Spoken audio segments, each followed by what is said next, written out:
Assalamu alaikum, I'm Aisha and you're watching Samaa News. Here are today's headlines.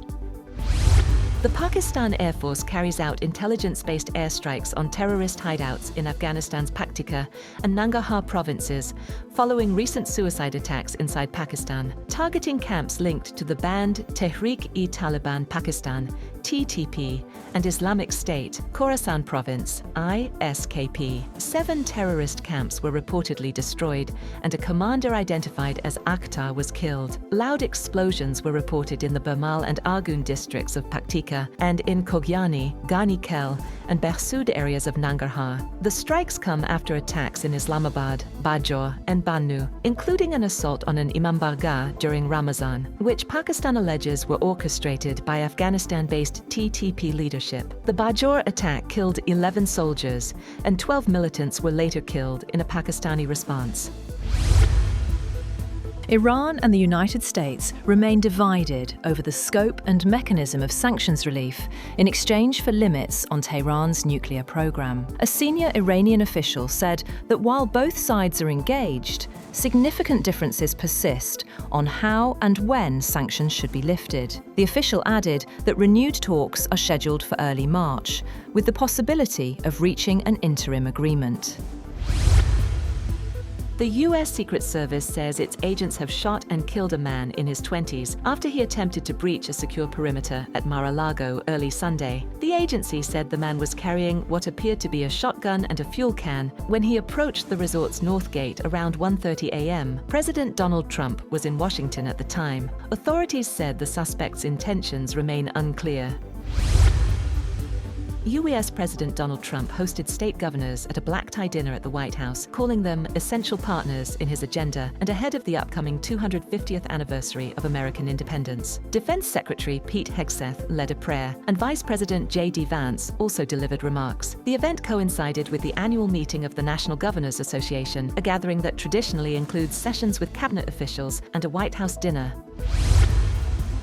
U.S. Trade Representative Jamieson Greer has said that countries that reach tariff deals with Washington have not indicated plans to withdraw, despite Friday's Supreme Court ruling striking down a large portion of President Donald Trump's tariffs. Speaking on CBS, Greer said he is in active discussions, including with his counterpart from the European Union. Russia has launched a large-scale missile and drone assault on Ukraine, targeting key energy infrastructure. The overnight barrage included dozens of strike drones, as well as ballistic and cruise missiles, with at least one person reported killed. Strikes were reported in Kyiv and surrounding areas, the Black Sea port of Odessa, and several central regions, including Dnipro, Kirovohrad, Mykolaiv, Poltava, and Sumy. A police officer has been killed and 24 others wounded in multiple bomb explosions in the western Ukrainian city of Lviv. Ukraine's national police say homemade explosive devices detonated around midnight. The first blast occurred after a patrol unit responded to a suspected shop break-in, with a second explosion following shortly afterward. Authorities have launched an investigation into the incident. Pope Leo has made an appeal for peace in Ukraine during his weekly Angelus address in St. Peter's Square, saying an end to the 4-year conflict cannot be postponed. The appeal comes as Russia launched its full-scale invasion in February 2022, and Ukrainian officials reported fresh drone and missile attacks overnight. The United States continues efforts to mediate between Moscow and Kiev, though progress remains limited. Brazilian President Luiz Inácio Lula da Silva says his country does not want a new Cold War ahead of his upcoming meeting with US President Donald Trump. Speaking at a press conference in New Delhi at the end of his 3-day visit to India, Lula urged Washington to treat all nations equally and avoid deepening global divisions. He emphasized that Brazil does not seek to interfere in other countries' affairs and supports balanced international relations.